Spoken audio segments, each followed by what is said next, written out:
जय श्री माता जी। परम पूज्य श्री माता जी, कृपा करके ये ध्यान और मेडिटेशन की मंच पर परम चैतन्य प्रदान कीजिए। हे देवी, हे आदिशक्ति माँ, कृपा करके आप पधारिए और सभी संतों को ध्यान और मेडिटेशन कराइए। परम पूज्य श्री माता जी, आपके श्री चरण कमल पर कोटि कोटि नमन।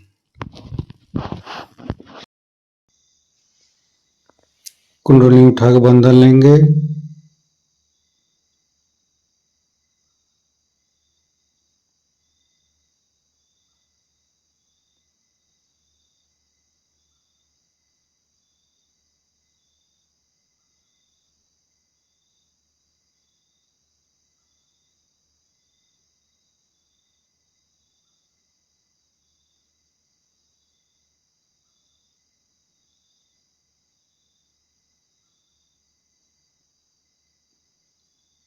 तीनों महामंत्र।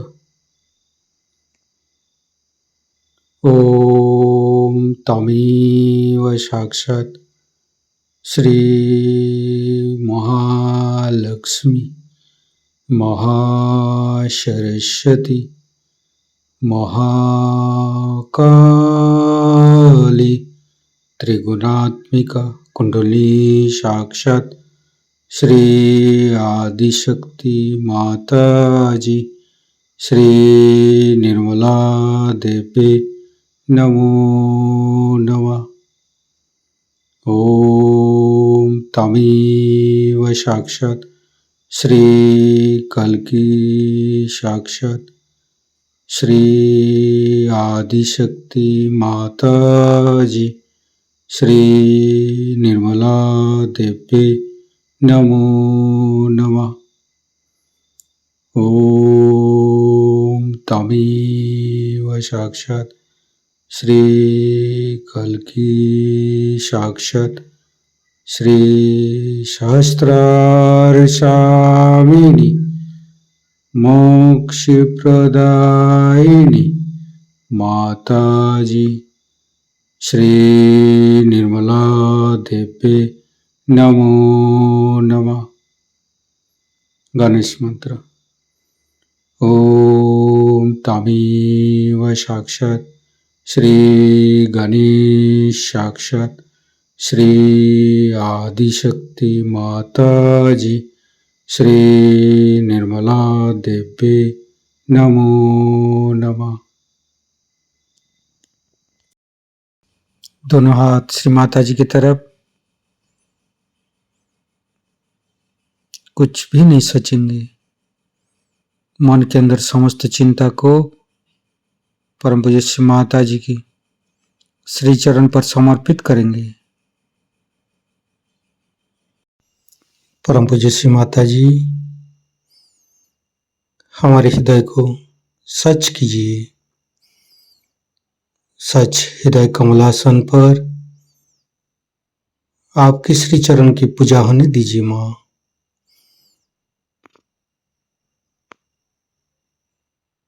संपूर्ण चित्त मध्य हृदय पर परम पूज्य श्री माता जी की श्री चरण की शीतलता अनुभव करते रहेंगे। परम पूज्य श्री माता जी, हम अज्ञानी हैं। हमारी अज्ञानता के बस में यदि आपकी शान के खिलाफ कोई गलती हुआ हो, कृपा करके अब मुझे क्षमा कर दीजिए माँ। दोनों हाथों की अंगुली के ऊपर चैतन्य लहरें अनुभव करते रहेंगे।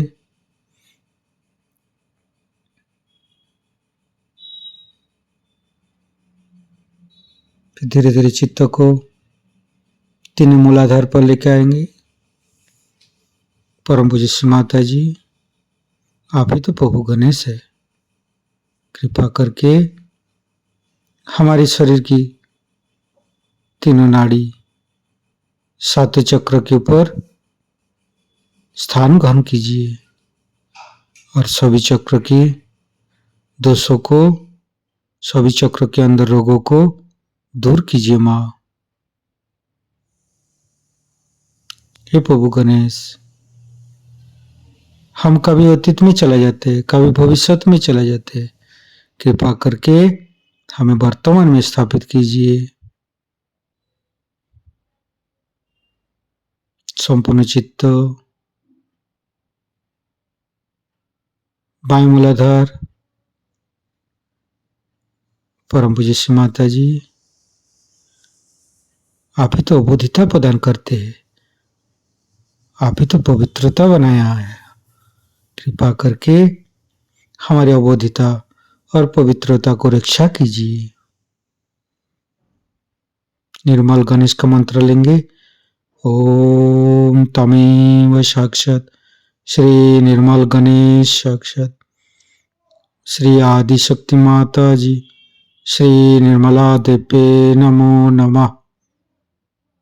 धीरे धीरे चित्त को राइट मूलाधार पर, परम पूज्य श्री माता जी, आप ही तो राक्षस संतरी है, आप ही तो राक्षस अग्नि है।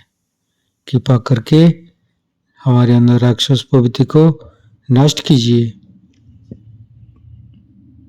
परम पूज्य श्री माता जी, आप श्री कार्तिक रूपे हमारे राइट मूलाधार पर आइए।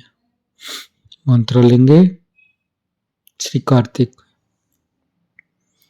ओम तमेव साक्षात श्री कार्तिकी साक्षात श्री आदिशक्ति माता जी श्री निर्मला देव्ये नमो नमः। फिर धीरे धीरे चित्त को मध्य मूलाधार,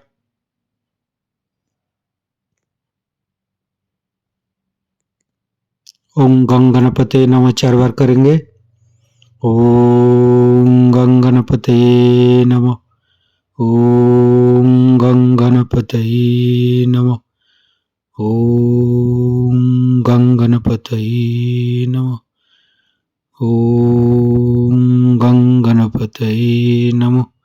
साक्षात श्री आदिशक्ति माता जी श्री निर्मला देव्ये नमो नमः। परम पूज्य श्री माता जी, गौरी माता के रूप में हमारे मध्य मूलाधार में आइए और समस्त दोषों को दूर कीजिए। परम पूज्य श्री माता जी, हमारे ऊपर दया कीजिए, कृपा कीजिए, हमारी क्षमा को स्वीकार कीजिए माँ।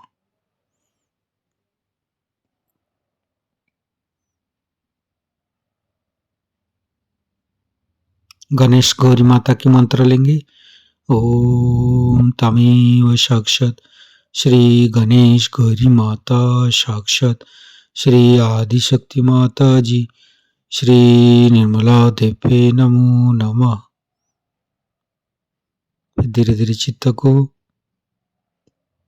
तीनों स्वादिष्ठान, तीनों नाभि, तीनों हृदय, तीनों विशुद्धि, लेफ्ट विशुद्धि। परम पूज्य श्री माता जी, आपकी परम कृपा में हम शुद्ध आत्मा है। शुद्ध आत्मा निर्दोष है माँ। परम पूज्य श्री माता जी, आपकी परम कृपा में हम दोषी नहीं हूँ माँ। परम पूज्य श्री माता जी, आपकी परम कृपा में हम दोषी नहीं हूँ, निर्दोष हूँ माँ। परम पूज्य श्री माता जी, आपकी परम कृपा में हम निर्दोष हूँ।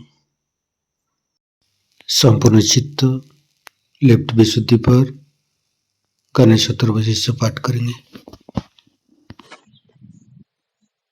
ओम नमस्ते गणपतये तमेव प्रत्यक्षं तत्त्वमसि तमेव केवलं कर्तासि तमेव केवलं धर्तासि तमेव केवलं हर्तासि तमेव सर्वं खल्विदं ब्रह्मासि तं साक्षादात्मसि नित्यं हरितं वच्मि सत्यं वच्मि अवतं माम् अववक्तारम् अवसोतारम् अवदातारम् अवधातारम् अवानुचानमवशिष्यम् अवपश्चातात् अवपुरस्तात् अवोत्तरातात् अवदक्षिणातात् अवचोदातात् अवधरातात् सर्वतो मां पाहि पाहि समन्त्रात् तं वाङ्मयस्तं चिन्मयो तं आनन्दमयस्तं ब्रह्ममयो स्तं सच्चिदानन्दादित्योऽसि स्तं प्रत्यक्षं ब्रह्मासि स्तं ज्ञानमयो विज्ञानमयोऽसि सर्वं जगदं तत्तो जयते सर्वं जगदं तत्तोत्तिष्ठति सर्वं जगदं त्वयि लयमुच्यते सर्वं जगदं त्वयि पत्येति तं भूमिरापो नालो नीलो नमः स्तं चत्वारि वाक्पदानि स्तं गुणत्रयातीतो स्तं देहत्रयातीतो स्तं कालत्रयातीतो स्तं मूलाधारसितोत्सि नित्यं स्तं शक्तित्रयात्मक स्तं योगिनो ध्यायन्ति नित्यं स्तं ब्रह्मा स्तं विष्णु स्तं रुद्रस्तं इंद्रस्तं अग्निस्तं वायुस्तं सूर्यस्तं चंद्रमास्तं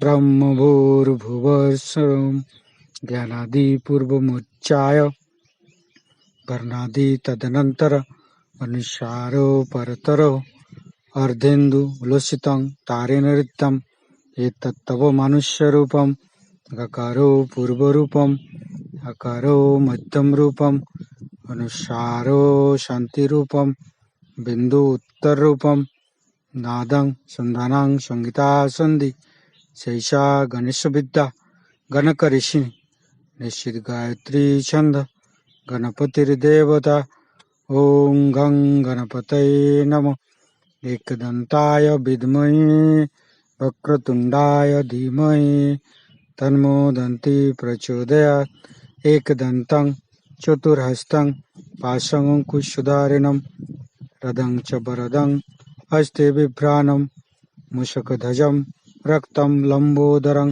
शूर्पकर्णकं रक्तवाससं रक्तगन्धानुलिप्ताङ्गं रक्तपुष्पे सुपूजितं भक्तानुकम्पिनं देवं जगत्तारणमच्युतम् आविर्भूतं च सृष्ट्यादौ प्रकृते पुरुषोत्तरम् एवं ध्यायन्त्यो नित्यं स योगी योगिनो वर नमो बृहत्पतये नमो गणपतये नमो पमतपतये नमस्ते अस्तु लंबोदराय दन्ताय विघ्ननाशिने शिवसुताय श्रीवरदमूर्तये नमो नमः साक्षात् श्री आदिशक्ति माताजी श्री निर्मला देवी नमो नमः।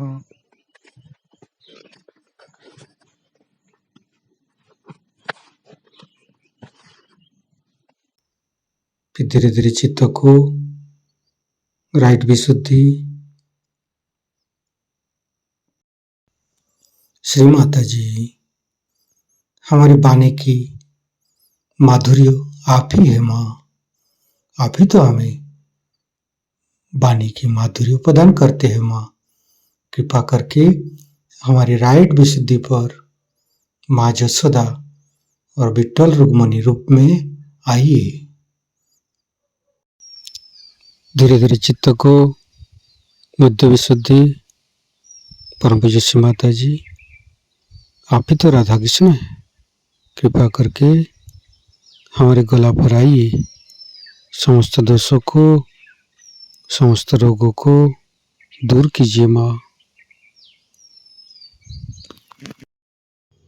संपूर्ण चित्त बुद्ध विशुद्धि पर रखेंगे। धीरे धीरे चित्त को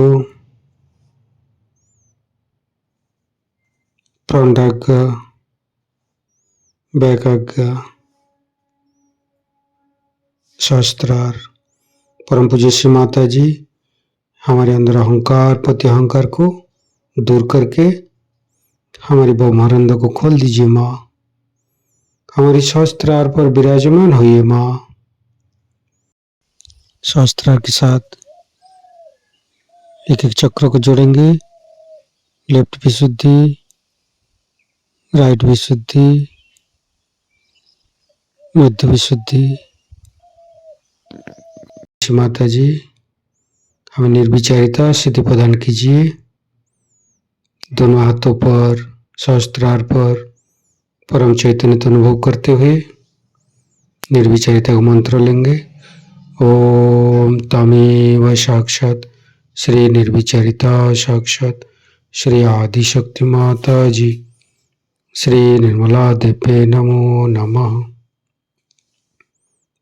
परम पूज्य श्री माता जी हमारे ऊपर ऐसी कृपा कीजिए ताकि हम आपकी वाणी को सहस्त्रार से सुन सकूं।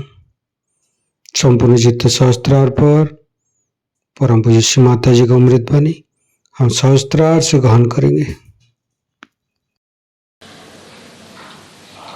सत्य को खोजना यह स्वाभाविक मनुष्य का धर्म है। जहाँ भी उसकी रुचि जाती है या उसकी चेतना मूर्ति है, वहाँ वह सत्य को ही खोजता है और उसी मार्ग को अवलंबन करता है जिसमें उसे सत्य प्राप्त हो। किंतु जैसे श्री कृष्ण ने कहा है कि मानवीय चेतना अधोगति की ओर दौड़ती है, उसके मूल उसके मस्तिष्क में, उसके ब्रेन में होते हैं। और जब मनुष्य अपनी चेतना को स्वयं बढ़ाता है तो वो अधोगामी होता है। किस तरह से हम लोग अधोगामी होते गए हैं, इसका अगर दिग्दर्शन करना है तो आप पाश्चिमात्य देशों में जाकर देखेंगे कि वास्तविकता लोग नर्क में ही पहुंच गए। मुझे पहले कहा गया था कि आप अंग्रेजी में भाषण दें, तो मैंने ये कहा कि अंग्रेजी भाषा में बहुत भ्रांतियां हैं, जिसके कारण कभी कभी बड़ी दिक्कत हो जाती है किसी बात को स्पष्ट रूप से कहना, जो कि साइंस की बात नहीं, लेकिन बहुत बड़ा साइंस है। परमात्मा का साइंस अचूक है, उसके कायदे पूरी तरह से अपने अमल पे जागरूक है। उनका कोई भी आसन ऐसा नहीं है जहाँ बैठने पर आप इस तरह से महसूस करें कि इसमें से आप डोल जाएंगे। लेकिन उस स्थिति में पहुंचने के लिए, जैसे श्री कृष्ण ने कहा है, हमें ऊर्ध्वगामी होना चाहिए। ऊर्ध्वगामी होने के लिए कोई व्यवस्था परमात्मा ने की होगी या नहीं, या सभी व्यवस्था हम ही लोग कर रहे हैं। आज अमीबा की स्थिति से इस स्थिति तक हम किस शक्ति के द्वारा पहुंचे, और अगर इस स्थिति में ही हमारा अंतिम उत्थान है और इसी स्थिति में पहुंचकर अगर हम अपने लक्ष्य पे आ गए हैं, तो फिर आज संसार इतनी आफत में क्यों पड़ा हुआ है। साइंसी की दृष्टि से आप विचार करें तो साइंस में भी हर समय जब भी कोई धारणा सामने रखी जाती है तो उसे हाइपोथेसिस ही कहा जाता है, और उसको सिद्ध करने पे ही माना जाता है कि ये सिद्धांत है, ये कायदा है, ये नेचर का लॉ है। पर वो भी बार बार वो बदलते ही रहते, क्योंकि जो केवल सत्य है, जो एब्सोल्यूट है, वो आपकी आत्मा है। जब तक आप आत्मा के अंदर समाविष्ट नहीं होते हैं, जब तक आपका चित्त आत्मा के प्रकाश से आलोकित नहीं होता है, जो कुछ भी आप जानते हैं, समझते हैं, वो सब कुछ अधूरा है और कभी कभी गलत भी है। अब इसको देखिए कि हमारी अधोगति किस तरह से हमारे अंदर अपने आप घटित होती रहती है। सर्वप्रथम हमारे सहयोग में हर एक चक्र का एक तत्व होता है। उसके अनुसार नाभि चक्र पे हम स्वाहा की शक्ति बांधते हैं। स्वाहा ये आपके वेदों से ही आया हुआ। स्वाहा, स्वाहा माने हर एक चीज को खा लेना, हर एक चीज को हजम कर लेना, हर एक चीज पे हावी हो जाना। स्वाहा। देखिए ये शक्ति जब परमात्मा की ओर उठती है तो वह स्वधा हो जाती है। स्वधा माने स्व माने आत्मा, और उसकी धारणा शक्ति हमारे अंदर आके हम गुरु तत्व को प्राप्त होते हैं।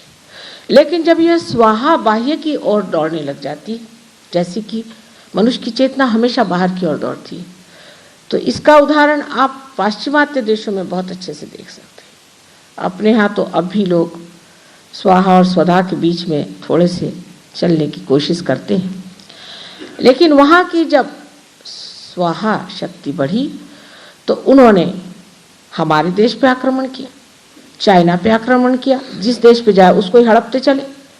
ये तो परमात्मा की कृपा थी। मैं कहूँ हनुमान जी ने कुछ काम किया होगा जो कोलंबस अमेरिका पहुंचा, नहीं तो आज यहाँ हम न होते, यहाँ सब अंग्रेज बैठे होते या तो अमेरिकन बैठे होते, हम लोग न होते यहाँ। ये स्वाहा की शक्ति वहाँ बड़ी स्पष्ट रूप से दिखाई देती है कि सब चीज़ को किस तरह खा जाए। वही चीज़ उन्होंने हमारे अर्थशास्त्र में ही की है कि जहाँ तहाँ चाहे वहाँ हम पूरी तरह से सब पे हावी हो जाए, सबका हम हड़प लें। ये बाह्य की शक्ति। उसके बाद दूसरा जो चक्र होता है जिसे कि हम स्वादिष्टान चक्र कहते हैं, जिसने कि ये पूरा अंतरिक्ष बनाया है, उसकी भूर्व की शक्ति वेदों ने वर्णित की हुई है। इस भूर्व की शक्ति में जब मनुष्य उतरता है तो चंद्रमा पे जा, इधर जा, उधर जा, इससे क्या फायदा है? करोड़ों रुपया फेंके दे रहे हैं। इस विश्व में कितनी परेशानियां हैं, कितनी आफतें हैं, उधर नजर नहीं है। करोड़ों रुपया फेंके दे रहे हैं किस चीज के लिए? कि चंद्रमा पे जाए। वहां जाने से क्या होगा? कौन सा लाभ आपको होने वाला है? जनहित क्या होने वाला है? किसका कल्याण होने वाला है? ये विचार नहीं। वही आक्रामक स्थिति कि हम चंद्रमा पे जाके बसेंगे। अंतरिक्ष में घूमा, लेकिन जिस वक्त ये शक्ति अंदर की ओर मुड़ती है तब उसमें सौंदर्य दृष्टि, जिसको एस्थेटिक्स कहते हैं, जिससे कि अनेक तरह की कलाएं और सुंदरता जीवन में भी और सारे वातावरण में उत्पन्न हो सकती है। पर जब वो अंतरिक्ष में ही घूमने लग गए इस पृथ्वी को छोड़ करके,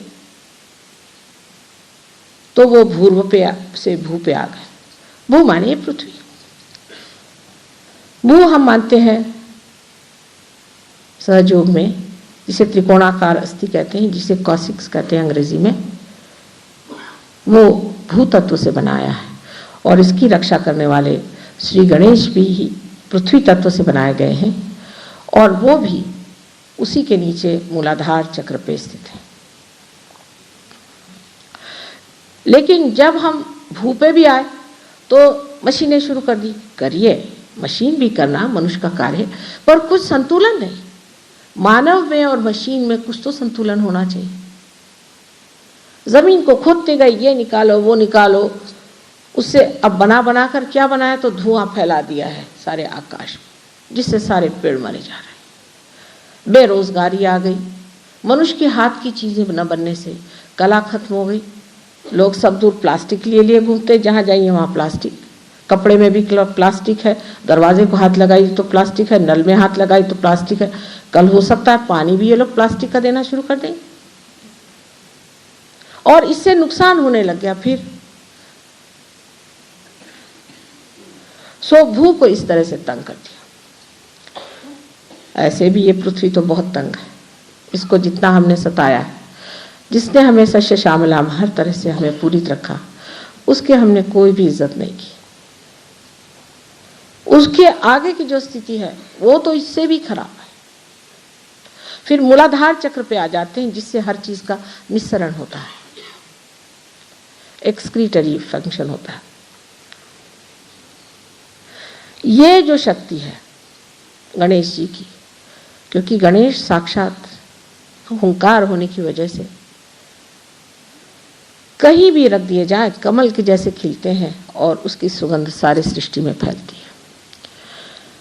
सो इस गणेश का उपमर्द करके, और मनुष्य ने इतनी ज्यादा अनैतिकता उस देश में पाई गई।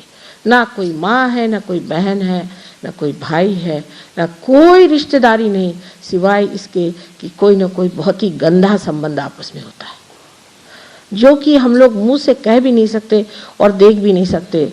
अब लंदन में किसी तरह से हमारा रहना हुआ है तो रोज ही लगता है कि ये कहाँ नर्क के बीच में फंसे हैं, इस गर्त में।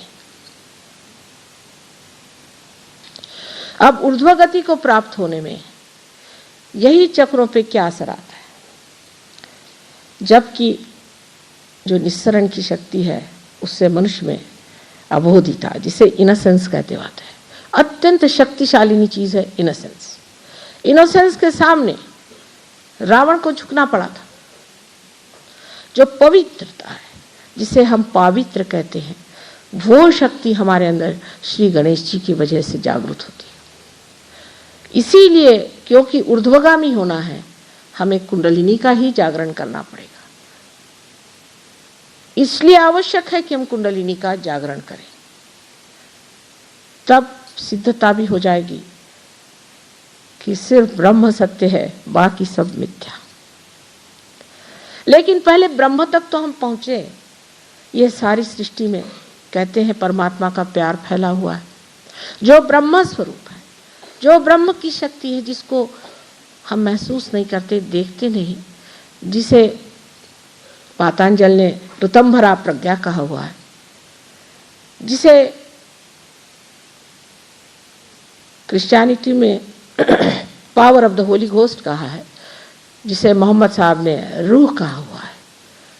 यही ओंकार की ब्रह्म शक्ति जो है, इसको हमने जाना ही नहीं, उससे पहले ही हमारे देश में एक और तरह की उल्टी गाथाएं चली हुई। ये तो हो गई ऊर्ध्वगति और अधोगति की बात, लेकिन और दो दिशाएं हमारे अंदर वर्तमान हैं, जिसको कि हम कहें कि लेफ्ट एंड राइट। इस तरफ भी हमारा, दोनों तरफ भी चलन वलन चलता है। और जब हम लेफ्ट की ओर जाते हैं, मेरा मतलब कम्युनिस्टों से नहीं, लेकिन जब हम लेफ्ट की ओर जाते हैं, माने हम अत्यंत भावना प्रधान हो जाते हैं, उसमें मनुष्य भक्ति में बह जाता है। भक्ति ठीक है, लेकिन श्री कृष्ण का ही बात, कृष्ण की ही बात आज करनी चाहिए। घनश्याम दास जी की मैंने किताबें पढ़ी, उनका लेख पढ़ा हुआ है, और वो सुलझे हुए हैं, पहुंचे हुए पुरुष थे, इसमें कोई शक नहीं। और श्री कृष्ण ने साफ बताया कि भक्ति जो है, पत्रम पुष्पम फलम तोयम, सब तो मुझे दे दो। और अपने वक्त में एक ही शब्द में उन्होंने सबको बिल्टाया है, जो समझना चाहिए। कह दिया उन्होंने कि अनन्य भक्ति करो, बस इस पे उन्होंने आप लोगों को सबको ठिकाने लगाया है, ये कहूंगी, क्योंकि श्री कृष्ण जो थे ये बहुत मुत्सद्दी थे, बहुत ज्यादा पहुंचे हुए डिप्लोमैट, जिसको कहना चाहिए कि डिवाइन डिप्लोमेसी थी इनके, डिवाइन डिप्लोमेसी। और जो बात उन्होंने कह दी वो शब्दों में आप नहीं पकड़ सकते, शब्दों से परे उठना पड़ेगा, तब आप जानेंगे कि भक्ति अनन्य होती है। और इसको हम आज के रोजमर्रा के जीवन में बता सकते हैं बात, कि अगर इसका कनेक्शन मेन से नहीं हुआ तो इसका क्या काम हो सकता है। जब तक टेलीफोन का कनेक्शन आपका नहीं होगा, आप राम राम राम राम करके किसे फोन कर रहे हैं? और ये राम क्या आपके जेब में बैठा हुआ है, जब देखिए तब निकाल के टेबल पे रखा कि ये करता है कि नहीं करता है तू? इस राम का नाम लेने का भी अधिकार आपको नहीं है, ऐसा देखा जाएगा, क्योंकि वो परमात्मा है। अब ये अपने राजीव गांधी साहब जो हैं, इनके दरवाजे जाकर आपने अगर चिल्लाना शुरू कर दिया है राजीव राजीव राजीव, तो पुलिस पकड़ लेगी। जब इन प्राइम मिनिस्टरों को यह हाल है तो उस परमात्मा का क्या कहने। पागल जैसे लोग राम राम राम राम रास्ते भर करते फिरते। हमारे वहाँ ऑक्सफोर्ड स्ट्रीट में देखिए तमाशा किए हुए। ये हमारे देश की विशेषता है कि वहाँ पर खड़े होकर के राम राम राम राम। चला वो उनकी धोतियाँ भी गिर रही, उनकी बोदियाँ लगाते वो सुपरमार्केट में मिलती वो भी गिरे। इतना तमाशा करते हैं कि लज्जा लगती है। और फिर रास्ते में भीख मांगते फिर, अरे राम के तुम शिष्य हो कि क्या हो, भिखारी हो कि हो क्या? सत्य को जिसको जानना है उसे पहले श्री गणेश की शुद्ध बुद्धि आनी चाहिए। यह सत्य नहीं हो ही नहीं सकता। जो राम का भक्त होगा उसकी अपनी शान होनी चाहिए। वो पड़ा रहेगा एक जगह, उसको क्या मतलब किसी से? उसकी मर्जी है, जहां चाहे खा ले, जहां चाहे बैठ ले। वो क्या किसी के सामने हाथ आगे करेगा मुझे खाने को दो? ऐसे पागलों तरह चिल्लाते रहेगा। इस गलतफहमी में हम लोग पता नहीं कैसे बहक गए। श्री राम का नाम नारद ने दिया था। जो राम का नाम देते हैं वो क्या नारद हैं? उनकी पात्रता हो तो एक बार नाम लेना बहुत हो जाता है। राम जागृत होने चाहिए हमारे अंदर। आप सहयोग में जानिएगा कि राम का स्थान हमारे हृदय में कहाँ है। अगर हमने राम को ठीक से नहीं पहचाना और उनको ठीक से याद नहीं किया तो आप जानते हैं क्या हो जाता है। सबसे बड़े तो शारीरिक कष्ट ये होगा कि आपके लंग्स वीक हो जाएंगे और आपको अस्थमा की बीमारी हो सकती है। लोग कहते हैं माँ आप अस्थमा कैसे ठीक कर देते हैं? कैसे ठीक करते हैं? बहुत आसान। हमारा राम से संबंध है ना, उनसे कह देते भाई जागरूक हो जाओ, अस्थमा ठीक। कुछ ज्यादा उसमें करना नहीं पड़ता है। ये सारी जो देवी देवताओं की शक्ति हमारे अंदर स्थित है उसको पाना चाहिए। ये वेदों से लेकर सारी ही चीजों में लिखा हुआ कि विद होना चाहिए। आपकी जो मज्जा संस्था है, जो आपका सेंट्रल नर्वस सिस्टम है, उसमें आपको उसका महसूस होना चाहिए। ज्ञान का मतलब ये नहीं होता है कि बुद्धि के चक्कर चलाएं या यूनिवर्सिटी की परीक्षाएं करें या लेक्चर जाके सुने या किताबें पढ़ें। हमारे यहाँ श्री राम कौन सी यूनिवर्सिटी में गए थे और श्री कृष्ण कौन सी यूनिवर्सिटी में गए थे? इतना ही नहीं, जो हमारे यहाँ बड़े बड़े संत साधु हो गए, जैसे महाराष्ट्र के संत साधुओं को मैं जानती हूँ, कोई भी यूनिवर्सिटी में नहीं गया और किसी ने भी कोई किताब नहीं पढ़ी। तो कौन सी ऐसी किताब पढ़ी थी जिससे वो स्वयं ही जानते हैं कि राम का क्या स्थान है। जो लोग सत्य के पुजारी हैं उनके लिए प्रथम आवश्यक चीज है वो इस मामले में ईमानदार हो जाए, और दूसरी परम परम आवश्यक चीज है कि अपनी बुद्धि शुद्ध करें।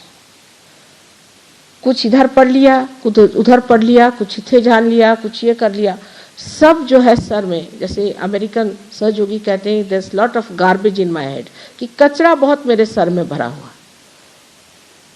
सो शुद्ध बुद्धि से ये कहना है कि हमें जानना है सत्य क्या है, और सत्य जो होगा सो ही होगा। आपके कहने से तो नहीं होगा ना। अगर आपने ये फूल देखे, इनका रंग सफेद गर है, और अगर कोई कहे अंधा नहीं सफेद नहीं इसका रंग लाल है, तो आप यही कहेंगे भैया तुम अभी अंधे हो, इसको देख लो।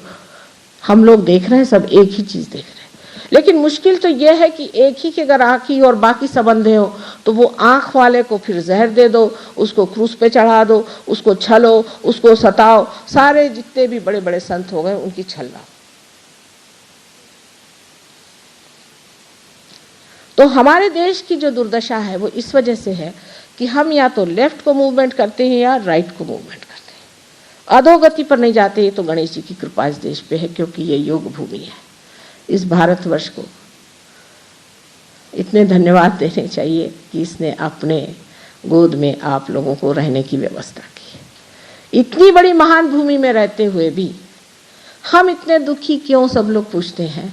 तो मैं यही कहूँगी कि हम या तो लेफ्ट को जाते हैं या राइट को जाते हैं। अब बात यह है कि माँ को तो सच्ची बात बोलनी चाहिए। मैं कोई यहाँ इलेक्शन लड़ने नहीं आई हूँ जो आपके पसंद की बात करूँगी। जो सच होगा मुझे बताना पड़ेगा, और खासकर कलकत्ते वालों को मुझे ज़रूरी बताना है कि जो सच है उसे आप जानिए। क्या बात है, बंगाल, सोनार बंगाल, और बाहर सब कहते हैं भूखे बंगाली। सो क्यों? सोनार बंगाल। यहाँ एक से एक कमल खिले, उसके सुगंध से सारा विश्व इसे मानता है। इतनी पुण्य भूमि में इतने बड़े उपद्रव क्यों हो गए, इतनी क्लांत स्थिति क्यों है? कोई सोचता क्यों नहीं? क्या बात है, किस लिए ऐसी दशा आ गई? माँ के लिए क्या बंगाल और क्या महाराष्ट्र और क्या पंजाब, सभी एक होता है। और कभी कभी बहुत दुख लगता है कि जहाँ पर महिषासुर को मारा गया था वहाँ फिर महिषासुर का राज्य आ गया, और महिषासुर को ही पूछते हैं। रामदास स्वामी ने कहा है, महिषा मर्दिला चंदने, भैंस को चंदन से रगड़ रगड़ के और उसकी पूजा कर रहे हैं। उस महिषासुर की पूजा आज यहाँ होती है, और वो ये तांत्रिकों के नाम से आपके घर घर में घुसे हुए लोग हैं। मैं कलकत्ते आने से शुरू से ही ज़रा अन्य मनस्क हूँ। वजह ये थी कि लोग मानेंगे नहीं मेरी बात। ये चक्कर इनके बड़े खराब है, इनके जाल आपके ऊपर पड़े हुए हैं। ये तो लेफ्ट साइड की बात हो गई कि कोई तकलीफ हुई गए तांत्रिकों के पास, कोई परेशानी हुई तांत्रिकों के पास, और बहुत से तो इनमें से गुरु बन के घूम रहे हैं और परमात्मा का नाम लेते हैं।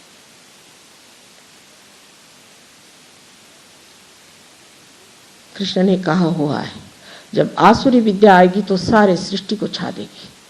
ये मैं बंगाल में देखती हूँ कि आसुरी विद्या ने सबको क्लांत कर दिया। और जब ये तांत्रिकों के पैर आपके घरों में आएंगे, आपके अंदर क्रोध और एक तरह से अत्यंत प्रतिशोध लेने की एक भावना उमड़ पड़ेगी। हर आदमी गुस्से में तेज, किसी को छूने जाइए तो आग में बुला हो जाएगा। ये क्यों होता है? शांति की बात करने से शांति कैसे आएगी? अब मैं कहूं कि आप ये सब छोड़ दीजिए, आप छोड़ेंगे नहीं, ये मुझे मालूम है, क्योंकि मैं माँ हूं, मैं सब कुछ जानती हूँ। बच्चों के बारे में अगर माँ न जाने तो उसका प्यार किस काम का? लेकिन मैं कहने से आप छोड़ने नहीं वाले।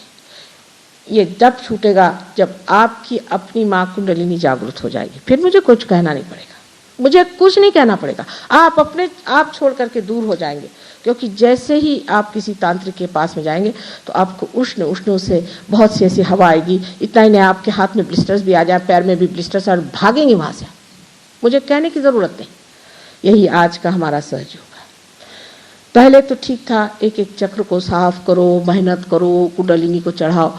बहुत से लोग कहते हैं कि माँ कुंडलिनी का चढ़ाना बड़ा कठिन है। वो तो है ही, इसमें कोई शक। लेकिन हम भी कुछ हैं, तभी तो ना ऐसी चढ़ जाती है। लेकिन इस कलकत्ता शहर में कुंडलिनी चढ़ाने के लिए मुझे पहले देहातों में जाना पड़ेगा, जहाँ ये तांत्रिक नहीं बसते ज़्यादा। वजह यह है कि शहरों में पैसा है, वहीं इनका वास है। पैसे वालों के पास ही चिपकते हैं, सत्ता वालों के पास ही चिपकते हैं। यही आपके कर्दन काल है। और इन तांत्रिकों से जब तक आप छुट्टी नहीं पाइएगा, आपके देश में लक्ष्मी नहीं विराज सकती। इधर से तांत्रिक आए और लक्ष्मी के पैर छूटे। ऐसे इतने भाविक लोग हैं, परमात्मा को मानने वाले, इतने सुंदर, इतने कलाकार, सब कुछ होते हुए भी आज इतने दुखी और दरिद्री हैं, इसका कारण एक ही हो सकता है कि आसुरी विद्या ने जकड़ लिया है इस देश को, पूरी तरह से जकड़ लिया। इस तरह की और आसुरी विद्याएं बहुत सारी चल रही हैं। जब भी मैं किसी भी आपके बंगाल के लोगों से मिलती हूँ, देखती हूँ कितने बड़े साधक हैं, कितना परमात्मा को खोज रहे हैं, अंदर से इतनी धुन लगी हुई कि परमात्मा मिल जाए, लेकिन कुंडलिनी नहीं चढ़ती है, वो अंदर में कुम्हला के बैठी हुई। क्या बात है। कभी कभी तो जैसे कोई दुखी सर्प की तरह इधर उधर छटपटाती। कभी कभी देखती हूँ उस पे इतने जख्म हो गए बेचारी पर, अब पागल खाने जाने की व्यवस्था हो रही इस साधक की। क्या बात है। वजह यह है कि इन दुष्टों ने यहाँ सबको घेर रखा हुआ। आज कलकत्ते में आप लोग इतने बैठे हैं, मैं यहाँ आई थी, आज उसे करीबन 8 साल हो गए। जिस वक्त हॉल में गए तो एक इंसान बैठा हुआ था, इतने लोग नहीं थे, एक ही। और उसी के पड़ोस में एक तांत्रिक साहब हाथ में चाबुक लेकर के पता नहीं क्या क्या चिख रहे थे। तो मोटर का आना भी दुर्भर हो गया, वहां तक पहुंचने में मुझे आधा घंटा लग गया, पड़ोस से ही। तो शुद्ध बुद्धि मनुष्य की होनी चाहिए।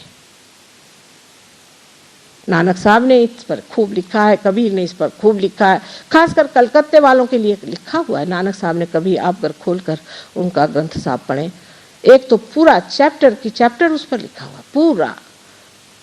आज फिर मैं आपसे बताने आई हूँ कि इनके चक्कर आप पहले छोड़िए। ये तो लेफ्ट साइड की बात हो गई, अब राइट साइड की बात जो है उसमें हमारे जो यहाँ पे शासक हो चुके, 300 वर्ष तक हमें जो गुलामी में रखा है, उन्होंने वाकई में हमारे अंदर जो भी बातें भरी थी, वो जब तक हम लोग संग्राम में लड़ते रहे तब तक मामला कुछ नहीं हुआ। कोई हमारे ऊपर उसको डाल न सका। उनकी जो कार्य प्रणाली थी उससे हम लोग हटे रहे, पर जैसे ही उन्होंने अपना डेरा उठाया, हम लोग जाके उनके डेरे पर बैठ गए। जो राइट साइड का आदमी होता है, ये बहुत ज़्यादा अगली बात सोचते रहता है।